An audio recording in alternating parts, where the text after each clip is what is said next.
దీని మీద తెద్దామంటేనే అట్రాదు, back camera తెద్దామంటేనేమో video కనపడదు.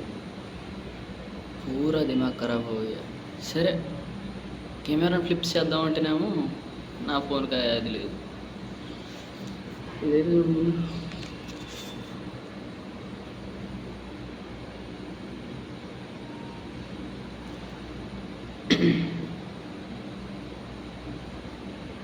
మన ట్రైనింగ్ అకార్డింగ్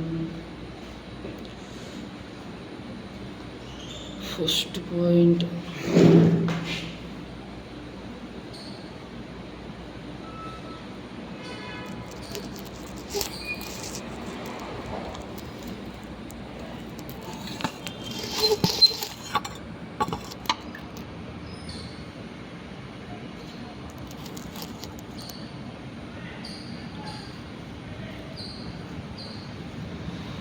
సరే చదువుతాను, మీరు రాసుకుని చూడండి.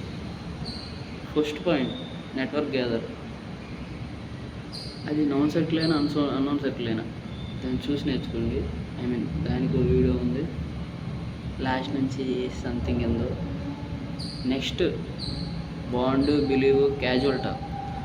మనం మన పర్సన్ కొత్తగా మీట్ అయినప్పుడు మాట్లాడుతాం చూసావా, అది ట్రైన్లో కావచ్చు, బయట కావచ్చు, అయిన వాళ్ళు కావచ్చు, అండ్ ఆల్సో ఇన్స్టాగ్రామ్లో అన్నోన్ అయినా కావచ్చు. కామెంట్ అకార్డింగ్ అతిగా కనెక్ట్ అయిన వాళ్ళు కామెంట్ చేస్తారు కదా, సో కామెంట్ అకార్డింగ్ వాళ్ళతో రిలేషన్లోకి వెళ్ళాలి. బట్ నిజం చెబుతున్నా, అన్నోన్ అయితే మాత్రం నువ్వు కామన్గా ఎన్ని రోజులు మాట్లాడుతావు అన్నది మ్యాటర్ కాదు, ఎన్ని రోజులైనా మాట్లాడు. బట్ ఒక అన్నోన్ మాత్రం నువ్వు ఆ టైంలో మాట్లాడే మాటలు కావచ్చు, ఆ టైంలో నువ్వు that's a super matic power relation. కామన్గా మాట్లాడే ఆ మాటలే తనని నమ్మి వచ్చేలానే చేస్తాయి, నీతో ఉండిపోయేలానే చేస్తుంది. ఈ టైంలో నువ్వు తెలుసుకోవాల్సిన చాలా విషయాలు ఏంటంటే, ఒకటి తన లైఫ్, ఫ్యామిలీ, అండ్ ఆల్సో తన ప్రాబ్లమ్స్, తన సంతోషాలు, తన కోరికలు, ఇలాంటివి. వాడు రెస్పాన్సిబుల్ అనుకో, రెస్పాన్సిబిలిటీస్ గురించి కుటుంబాన్ని పోషించాలి, పిల్లల్ని పోషించాలి, ఎలాంటివి చెప్పాలి, అమ్మ సంతోషం చేసుకోవాలి, నీ లైఫ్లో నలుగురు నిన్ను. అదే ఎదవనుకో, బ్యాడ్ బాయ్ ఆర్ గర్ల్, తనకి యాక్చువల్లీ మనకైతే బాయ్ గురించి తెలిసే, గర్ల్ గురించి మనకు తెలియదు పెద్దగా. ఏదో ఒకటి కన్వర్షన్ చేసేసుకోవడమే, ఫ్యామిలీని కన్విన్స్ చేయడం అయినా కానీ. గుడ్ అయితే రెస్పాన్సిబిలిటీసే చెప్పాలి. రేపు రోజు మిమ్మల్ని పోషించగలదండి. ఇప్పుడు ఇద్దరు బెడ్ అనుకో ఆంటీ, ఈ రోజుల్లో ఎవరికైనా కలిగేది పెళ్ళం దగ్గర, అంటే మా బాయ్స్ వరకు, ఇంకొకళ్ళు ఎవరబ్బా పిల్లల దగ్గర. సో వీళ్ళిద్దరు అకార్డింగ్ సరిగ్గా చూసుకోకపోతే పిల్లలు లెక్క చేయరు, పెళ్ళం ఎవరో ఒకళ్ళు చూసుకుని పోయిద్ది. అలా పోయారు మా ఊర్లోనే అని చెప్పు, తప్పేం లేదు, జరుగుతున్నాయి కదా. కానీ మన ఊర్లో జరగలేంది. ఆయన నిజంగానే లెక్క కూడా చేయరు అబ్బాయి. సినిమాలు ఏం దొరకలేదు ఏంది, పాత సినిమాలు. నెక్స్ట్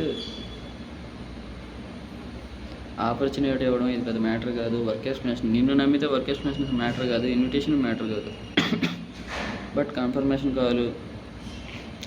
ఆ తర్వాత వాడు వచ్చే రోజు, కన్ఫర్మేషన్ కాల్ తర్వాత వాల్యూ క్రియేట్ చేయడమైనా, వాడు వచ్చే రోజైనా మనం తెలుసుకోవాల్సింది. ఒక కరెక్ట్ టైం వాడికి డేట్ ఇవ్వాలి. వాడు ఫ్రీగా ఉండాలి, రావడానికి వీలుగా ఉండాలి. నీకు ఆత్రం మీద పిలిచేయకూడదు. నెక్స్ట్ అన్ని అరేంజ్మెంట్స్ చేసుకున్నాడు లేదో చూసుకోవాలి. మేక్ అరేంజ్మెంట్స్, రిక్వైర్మెంట్స్ అన్నీ ఉండేలో చూసుకోవాలి. వాడి లొకేషను ట్రావెల్ చేసేటప్పుడు. నెక్స్ట్ ఆడి ట్రావెల్ ఫీలింగ్, ఫుడ్ తిన్నాడా, ఎలా అనిపిస్తుంది, ఇబ్బందిగా ఉందా, కూర్చున్నాడా లేదా. అది ఈ కన్ఫర్మేషన్కి కమింగ్కి మధ్యలో వాల్యూ క్రియేషన్ అంటే అది ఒకటి కాంపిటీషన్ టైప్ చేయాలి. తక్కువ మందిలో గెలవడం కానీ ఎక్కువ మందిలో గెలవడం ఎవడైనా ఇష్టపడతాడు. సో కాంపిటీషన్ ఎక్కువ మంది, మేబీ ఎగ్జాంపుల్ చెప్పాలంటే 20 మెంబర్స్లో కన్నా 2000 మెంబర్స్లో గెలవడం అంటే ఎవరికైనా ఇష్టం. నెక్స్ట్ ఎడ్యుకేషన్, తన చదువు ఎక్కువ అనుకో, ఆడికి కొంచెం ఇది ఉంటుంది అనమాట, అంటే బుర్ర కాదండు తలపొగరు. నాకేముందిలే, నాకు అన్నీ వచ్చేది, నాకు ఇది. ఆడిని తక్కువ చెప్తే ఆడు అస్సలు నచ్చదు. బీటెక్ చదివాడు, అది మడిసి లేకపోతే తీసి ఆడబెట్టిన ఉపయోగం లేదన్న విషయం మనకు తెలుసు, బట్ ఆడికి తెలియదుగా. ఏం చెప్తున్నాను. సో అలాగా ఒకవేళ వాడి చదువు తక్కువ అనుకో, అటెండ్ వాడు దొరకడం అదృష్టం రాబాయ్. అయినా వచ్చినాడు కా మెంటాలిటీ ఉండాలి, మనం ఏం చేస్తాంలే. కానీ నీ మీద నమ్మకం తెచ్చిందాక నీతోనే ఉంటాడు. వాడి చదువు మీద నమ్మకం లేదు కాబట్టి నిన్ను చూసే రావాలి, ఇక నిన్ను చూసే ఉండాలి. Next receive. వాడు ఫ్రెండ్లను రిసీవ్ చేయి. దానికి కూడా 100 మార్గాలు ఉంటే ఏమి ఉండవు, ఒకటే రూల్. బట్ కాకపోతే కొంచెం ప్రొఫెషనాలిటీ మెయింటైన్ చేయాలి.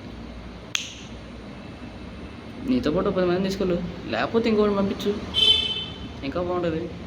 మన కోసం అంతమంది పని చేస్తున్నారు ఫీలింగ్. ఇక ట్రైనింగ్ అకార్డింగ్ బాగానే ఉంటుందిలే, అంత కామను. అంటే గాడి గురించి it's not a matter. But నువ్వు చెప్పి తీసుకొచ్చిన మాటలు అతనికి కొంచెం కనపడాలి. అది మనీ కావచ్చు, ఐ మీన్ ఎర్న్ చేస్తున్నామని, అండ్ బిహేవియర్, లుక్, ఈ లుక్ కొంచెం మెయింటైన్ చేయి. ఇక థర్డ్ డే, ఈరోజు స్టెబిలిటీ, ఐ మీన్ మనసు నిమ్మలత, తర్వాత నమ్మకం, కొంచెం ధైర్యం ఇవ్వాలి. 4th డే, ఈరోజు నువ్వు తక్కువ మాట్లాడినా మంచిదే, third day. But 4th day it's your day. ఈరోజు నువ్వు ఎంత పీక్కుంటే అంత, ఎంత గీక్కుంటే అంత. సో ఈరోజు నువ్వు ఇవ్వాల్సిన క్లారిటీ అనమాట, అండ్ ఆల్సో కాన్ఫిడెన్స్. క్లారిటీ అంటే కొత్త క్లారిటీ అన్న ఫీల్ అవ్వమాకండి, మాట చిన్నదే బట్ దాంట్లో అర్థం భావం పెద్దది. ఐ మీన్ సేల్స్ అకార్డింగ్ అయినా, వర్క్ అకార్డింగ్ అయినా, ఇంకా దేని అకార్డింగ్ అయినా. సో ఇదనమాట. So 4th day 3rd day ఏం మాట్లాడో చూద్దాం, బట్ వెరీ